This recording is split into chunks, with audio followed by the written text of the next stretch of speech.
პოლიტიკური შურისძიება და ახალი კორუფციული გარიგების ნიშნები ოცნების მთავრობამ რიყის დოქების დემონტაჟის პროცესი უკვე დაიწყო. არსებობს საფუძვლიანი ეჭვი, რომ დედაქალაქის ერთ-ერთი ყველაზე სტრატეგიული და ძვირადღირებული სივრცე მორიგი საეჭვო კორუფციული გარიგებების ადგილად იქცევა. რამდენიმე დღის წინ ცნობილი გახდა, რომ ივანიშვილი ჯერ კიდევ პოლიტიკაში შემოსვლამდე იყო დაინტერესებული ამ ტერიტორიაზე სულ სხვა ნაგებობის დადგმით, რომელიც უგულავამ ჩიტის სახელით მოიხსენია. მაგრამ ივანიშვილის იდეა იმდენად შეუსაბამოდ მიიჩნიეს ქალაქის ისტორიული ნაწილისთვის, გახორციელებაზე მას უარი უთხრეს.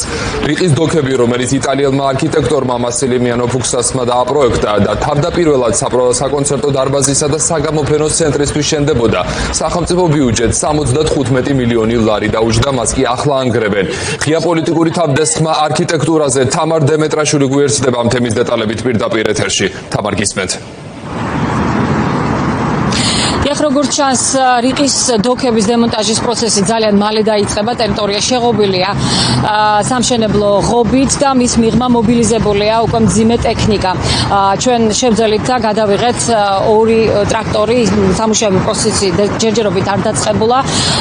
შევეცადეთ, რომ გაგვერკვია, როდის აპირებენ უკვე სამუშაოების დაწყებას, თუმცა შიგნით მყოფმა ადამიანებმა ჩვენი გადამღები ჯგუფის გამოჩენისთანავე შესასვლელი ჭიშკარი ჩაკეტეს და მედიასთან კომენტარი არ ისურვეს. სავარაუდოდ ისინი არ არიან ქართველები და არიან იმ კომპანიის წარმომადგენლები, თურქული კომპანიის წარმომადგენლები, რომლის მფლობელობაშიც არის ახლა რიყის დოქები და რიყის პარკის ტერიტორიის მნიშვნელოვანი ნაწილი.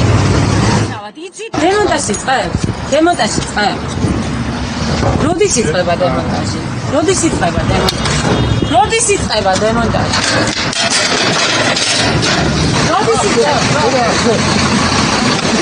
რომელი კომპანიის წარმომადგენელი?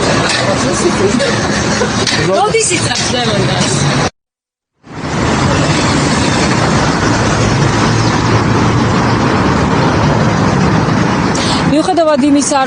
მიუხედავად იმისა, რომ შენობა უკვე 14 წელზე მეტია დაუსრულებელი და უფუნქციოა, ქართულმა ოცნებამ ვერ მოუნახა მას შესაბამისი დანიშნულება, თუმცა პროექტით რიყის დოქები უნდა ყოფილიყო საზოგადოებრივი სივრცე და საკონცერტო დარბაზი.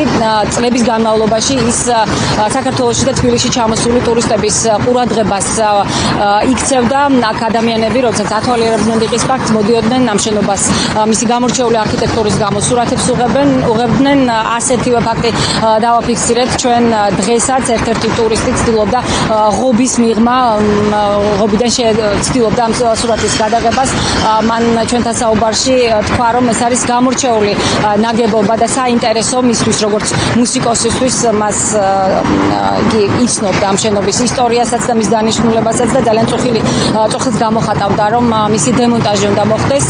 ქართველი არქიტექტორები კი ამბობენ, რომ ეს არის ვანდალიზმი და პოლიტიკური ანგარიშგორება და დაუშვებელია ქალაქის ისტორიის წაშლა, რასაც დღეს ქართული ოცნება ამ რიყის დოქების დემონტაჟს ცდილობს. როგორც ტურისტისთვის ეს არქიტექტურული იდეა არის ძალიან საინტერესო და შთამბეჭდავი. ჩემთვის ეს ძალიან თანამედროვე და მშვენიერი პროექტია, რომელიც ქალაქის ამ ადგილს ავსებს და განსაკუთრებულს ხდის. საქართველოს გამორჩეული ქვეყანაა, მათ შორის ასეთი თანამედროვე არქიტექტურით. ზოგადად არქიტექტურას აფასებს დრო და არავის არ აქვს უფლება, არც ერთ ხელისუფლებას არ აქვს უფლება წაშალოს ისტორია. ისტორია არ შეიძლება იყოს ან კარგი ან ცუდი. ისტორია არის ისტორია, რომელსაც შეაფასებს შემდეგ უკვე საზოგადოება, შემდეგ უკვე დრო. რაც ეხლა რიყის არქიტექტურულ ნაგებობასთან დაკავშირებით ხდება, ესეც არის ბარბაროსობა. გარდა ამისა, ეს არის ავტორიტარიზმი, შენობა ნაგებობა, რომელიც ტერიტორიაზე მით უმეტეს, რომელიც არის საზოგადოებისთვის ძალიან მნიშვნელოვანი. მსოფლიო არქიტექტურული საზოგადოებისთვის არის ძალიან მნიშვნელოვანი და ამას ვერავინ ვერ მოიტყუებს, რომ ეს ასე არ არის. ამაზე გადაწყვეტილების მიღება უნდა ხდებოდეს საზოგადოების ჩართულობით, საზოგადოების ინტერესების გათვალისწინებით, ხოლო ასეთი თვითნებური გადაწყვეტილებების მიღება არის სწორედ ავტორიტარიზმი.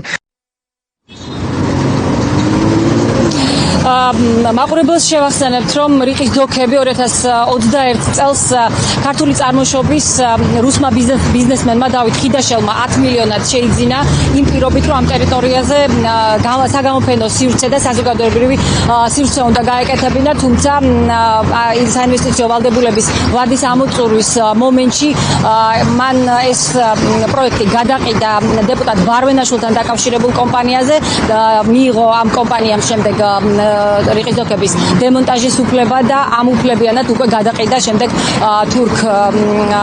თურქ ინვესტორზე